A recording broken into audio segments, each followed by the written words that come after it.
When you truly break free from a narcissist, the breakthrough usually does not come through a huge argument, a dramatic final confrontation, or the satisfying moment when they finally admit they were wrong. The real sign of victory can be much quieter, and that is exactly why it can feel so shocking.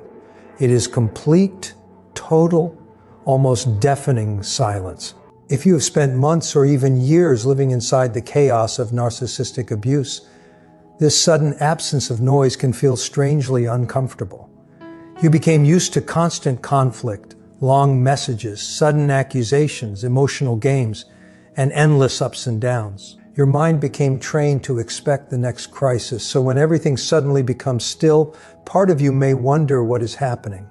But pay attention, because this is not simply another pause before the next storm. It can represent something much deeper. It can be the moment you stop participating in the cycle, the moment your attention is no longer available for manipulation. And if you want to understand why this silence matters so much, keep listening, because the difference between manipulation and genuine loss of access is extremely important. What makes this silence different is what it is not. A narcissist can use silence as a weapon, but this is not the same as the silent treatment you may have experienced during a relationship. That silence was usually deliberate. It was meant to punish you, confuse you, make you anxious, or push you into apologizing when you had done nothing wrong. It was designed to make you chase them and restore the connection on their terms. It is not ordinary ghosting either, where they disappear simply to create fear and make you wonder what you did wrong. And it is not necessarily the temporary silence that can happen during a discard, when they step away while still expecting you to remain emotionally available. Those tactics depend on one thing, your reaction. They work because they expect you to become uncomfortable enough to reach out. But the silence that comes after genuine emotional detachment is completely different. There is no chasing, or no pleading, no explaining, no attempt to win them back. The game loses its fuel, and this is where many survivors finally realize something powerful. The strongest response is sometimes not another response at all. Stay with this point, because this is where the entire dynamic begins to change. Think about what usually happens when someone who needs control senses that you are truly leaving. They rarely accept the boundary quietly. Instead, they may move through a familiar series of reactions. First, there can be sudden kindness. They may become unusually sweet, emotional, apologetic, or nostalgic. They may promise to change. They may suddenly say everything you spent years wishing they would say. They can bring up old memories and remind you of the good moments because they know exactly which emotional doors to knock on. If that does not work, the tone may change quickly. Anger appears, accusations begin, insults may follow. The goal is to provoke a reaction and pull you back into the emotional battle. And if that still fails, other forms of pressure may appear, including attempts to influence how other people see you. The important point is that all of these behaviors still require engagement. Even an ugly argument provides attention. Even anger creates an emotional connection. Even defending yourself can keep you tied to the situation. That is why real freedom does not always look dramatic. Sometimes it looks like refusing to step onto the stage at all. And once you understand that, the next part becomes even more powerful.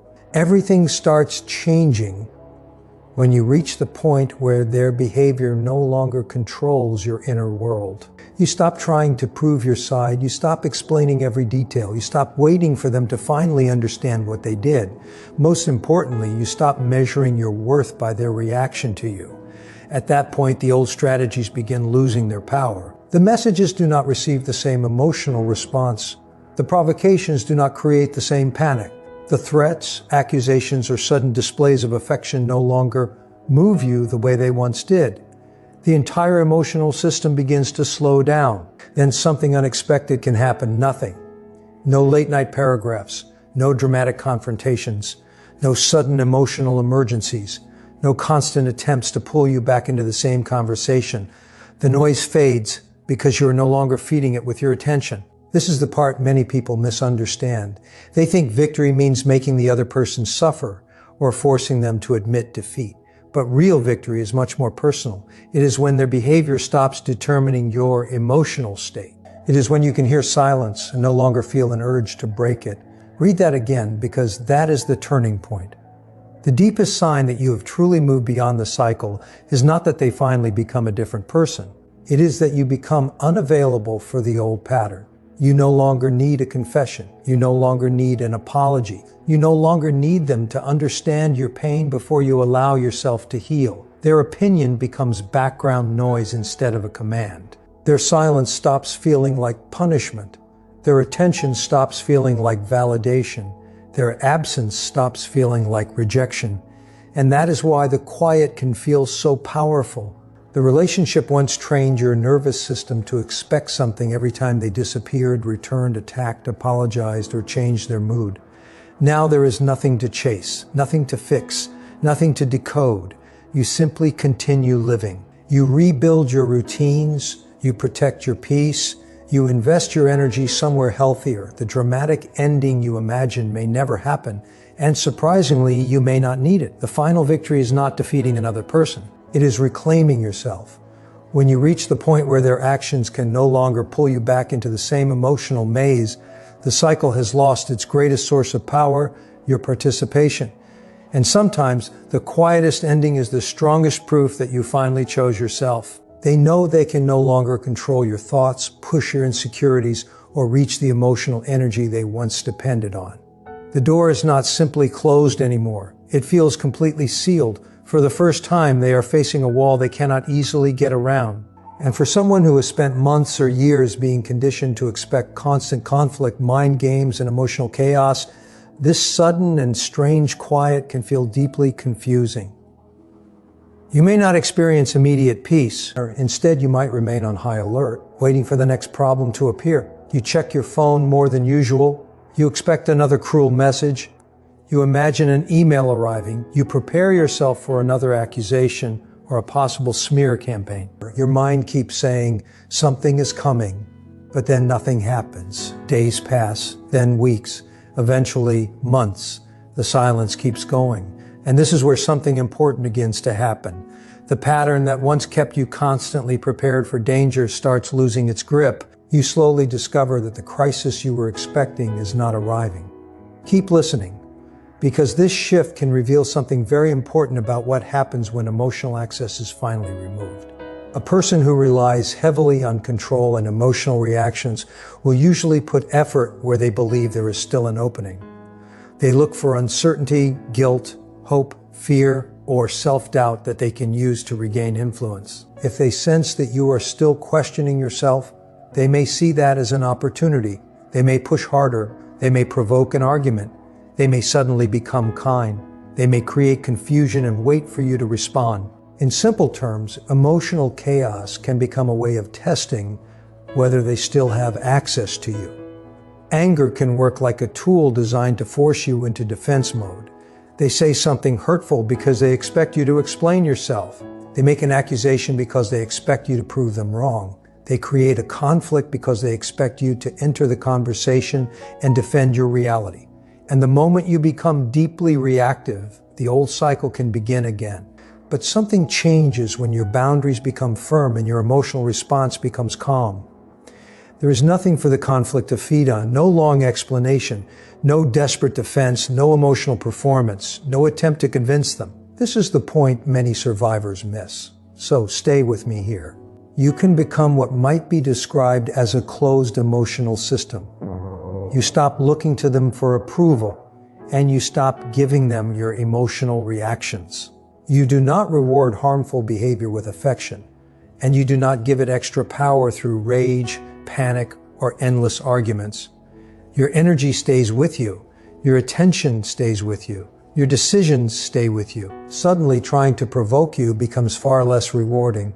It is like trying to draw water from a well that has already been sealed. There is nothing available to take. And when every attempt produces the same calm boundary, continuing the effort becomes harder to justify. This does not mean every person with narcissistic traits will respond in exactly the same way, because human behavior is never that simple. But the larger principle remains powerful. Manipulation needs participation. A cycle needs two sides to keep moving. When you stop entering the same emotional pattern, the pattern begins to weaken. This is why your indifference can feel so different from anger. Anger still creates a connection. Silence can create distance. And sometimes the most powerful thing you can do is simply refuse to provide another emotional opening. That is when the entire dynamic can begin to collapse. This silence should not automatically be interpreted as respect for your boundaries or as proof of emotional maturity.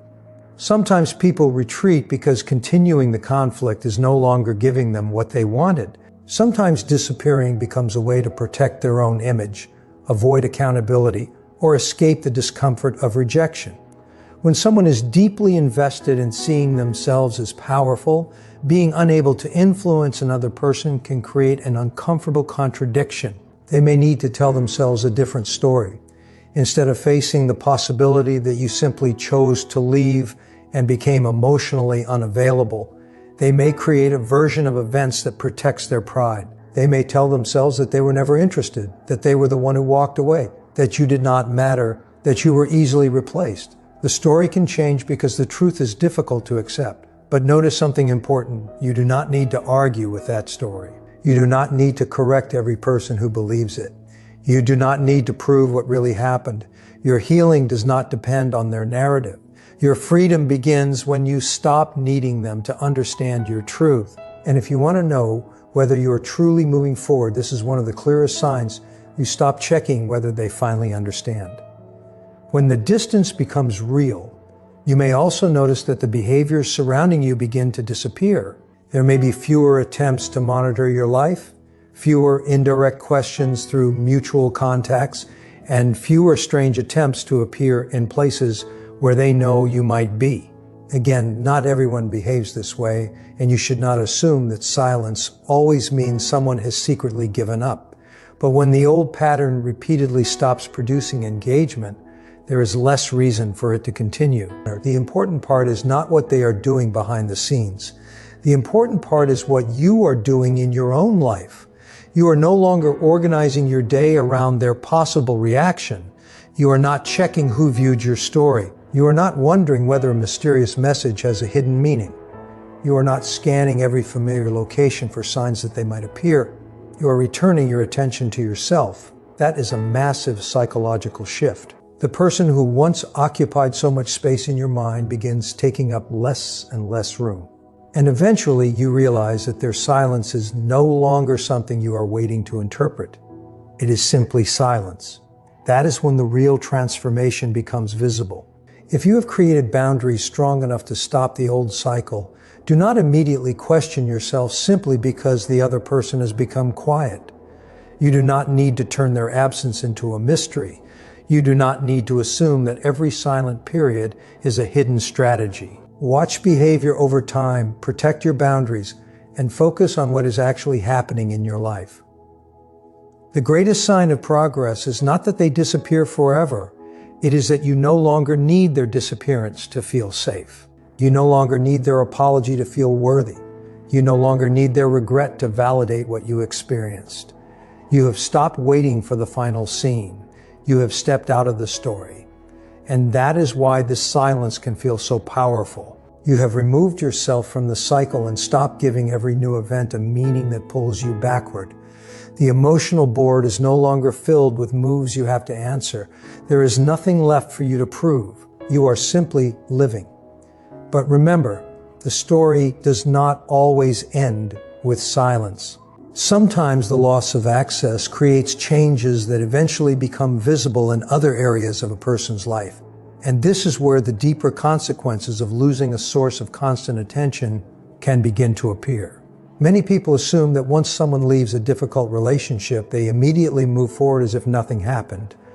They imagine that the person simply finds someone new, starts another chapter, and continues exactly as before.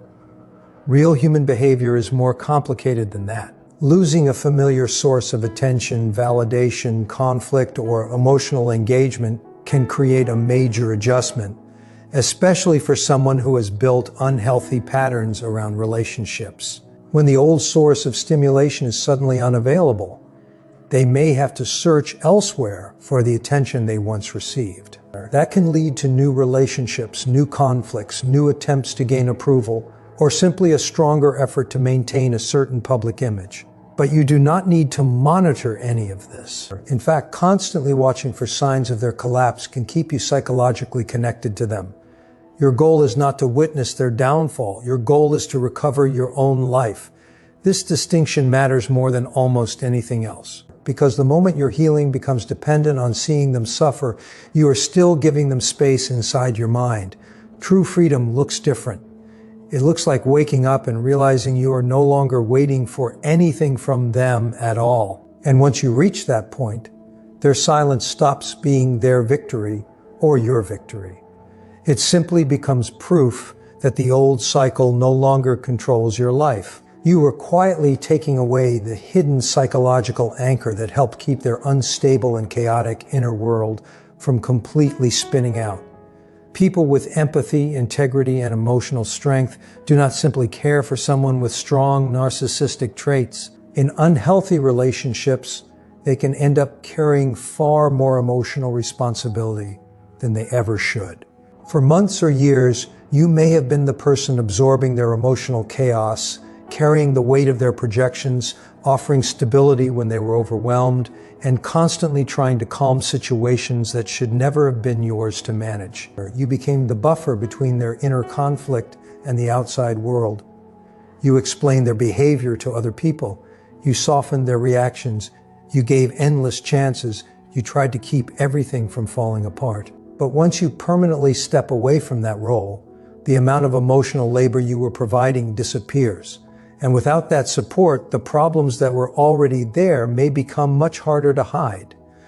This is where the situation can start changing in ways you never expected. Stay with me, because the next part explains why the polished image can sometimes begin cracking when the person who constantly helped hold everything together is no longer there. That unraveling can sometimes become visible first in professional life, especially when a person has been relying heavily on image, charm, or other people's emotional support to maintain their appearance of competence. The brilliant executive, the smooth salesperson, or the highly organized professional may suddenly begin making mistakes that leave coworkers confused. Deadlines can be missed. Important details can be overlooked. Small problems can become large ones because the person no longer has the same emotional stability or outside support they once depended on. They may become more argumentative with coworkers or managers, reacting intensely to ordinary criticism or frustration. The charm that once helped smooth everything over may not work as effectively when the pattern repeats too often. Productivity can suffer. Projects can become disorganized. Opportunities can disappear. And slowly, the professional image they worked so hard to protect may begin showing cracks. This does not happen to every person with narcissistic traits, and it is important not to treat it as a guaranteed outcome. But when someone has built their life around appearances while avoiding accountability, losing a major source of emotional support can expose weaknesses that were already present. And once those weaknesses become visible, other people may start seeing what you had been dealing with privately. At the same time, personal relationships can become increasingly unstable. When you are no longer providing constant emotional reassurance, conflict management, forgiveness, or attention, another person may have to deal with their own emotional reactions without the same buffer. They may move quickly toward new relationships or new sources of attention because they are uncomfortable being alone with their own feelings. But new people do not automatically provide the same patience or tolerance that you once gave. A new person may notice warning signs much sooner. A new relationship may become intense and unstable very quickly. Arguments can escalate, friendships can fracture, public drama can become more frequent. The same cycle that took years for you to recognize may become obvious to someone else within weeks or months. And this is one of the most important things to understand. You do not have to prove anything. You do not have to warn everyone. You do not have to stand nearby waiting for people to discover the truth. Healthy people are capable of making their own observations. Eventually, repeated behavior often speaks louder than any explanation. Keep listening, because the next stage is where the difference between an image and real emotional stability can become even more obvious. Over time, serious emotional strain can also show itself through changes in behavior and daily functioning. Someone who always seemed perfectly polished may begin looking exhausted, disorganized, or overwhelmed. Their routines may become inconsistent. Their moods may appear more unpredictable. They may become increasingly suspicious, impulsive, or reckless. Some people may turn toward unhealthy coping behaviors in an attempt to escape stress or emotional discomfort. But these signs should never be treated as proof that someone has a particular disorder, and they should not be used to diagnose a person from a distance. People can struggle for many different reasons. What matters for you is recognizing the broader lesson: you are never responsible for regulating another adult's entire emotional world. You may have spent years trying to calm storms that were never yours to control. You may have believed that if you were patient enough, understanding enough, forgiving enough, or supportive enough, everything would finally become stable. But another person's inner stability cannot permanently depend on you. That is too much weight for one person to carry. And when you finally put that weight down, you may discover just how much energy you were spending simply trying to keep the peace. The polished image can eventually lose some of its power when there is no longer someone behind the scenes helping protect it. The curtain does not necessarily fall in one dramatic moment. Sometimes it happens through dozens of small observations. A coworker notices the repeated conflict. A friend notices the constant blame.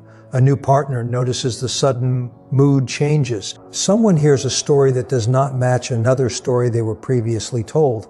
Over time, people begin comparing experiences. They start noticing patterns. The person who once seemed charming and misunderstood may no longer receive the benefit of the doubt so easily. Again, this is not a guaranteed collapse, and not every difficult person will experience some dramatic downfall. But unhealthy patterns tend to create consequences when they continue unchecked. And the most important consequence for you is not whether everyone finally sees the truth. It is whether you finally stop carrying the responsibility of making another person look stable. You are allowed to step away. You are allowed to stop explaining. You are allowed to let people see behavior for themselves. That is not cruelty. That is a boundary. And once you understand that, you stop confusing emotional exhaustion with love. When someone experiences a major loss of control or a serious threat to their carefully built image, they may also feel the urge to make dramatic changes in their surroundings. Sometimes that can mean leaving a workplace, changing social circles, ending relationships, moving neighborhoods, or even starting over somewhere new. But this should not automatically be interpreted as proof of narcissistic defeat.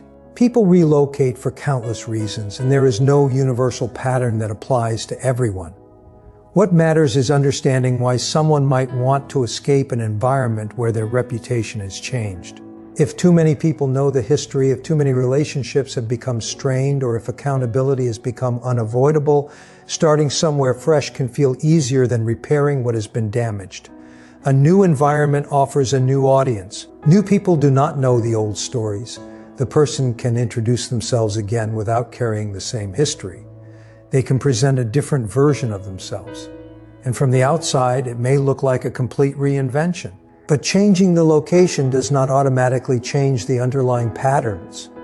You can change the city without changing the behavior. You can change the social circle without changing the mindset. You can start a new chapter while carrying the same unresolved problems into it. Under ordinary circumstances, someone who is highly invested in maintaining social status may try very hard to protect their position after a relationship ends. They may remain around mutual friends. They may carefully display their new relationship. They may highlight professional achievements. They may appear completely unaffected and make sure other people know that they are doing perfectly well. Sometimes this is simply normal post-breakup behavior. But sometimes people use public appearances to protect themselves from uncomfortable feelings or to control how others interpret the ending. The key is not to obsess over which explanation is correct. The key is what happens to you when you stop participating. You stop watching their social media. You stop tracking their new relationships. You stop asking mutual friends for updates. You stop wondering whether they are secretly struggling. That is where your freedom becomes real. Because if you spend every day checking whether the other person has finally fallen apart, they still occupy the center of your attention. Your victory is not watching them lose everything. Your victory is rebuilding a life where their success, failure, silence, or disappearance no longer determines how you feel. And that is the part most people never tell you. The final chapter is not about what happens to them. It is about what finally happens inside you.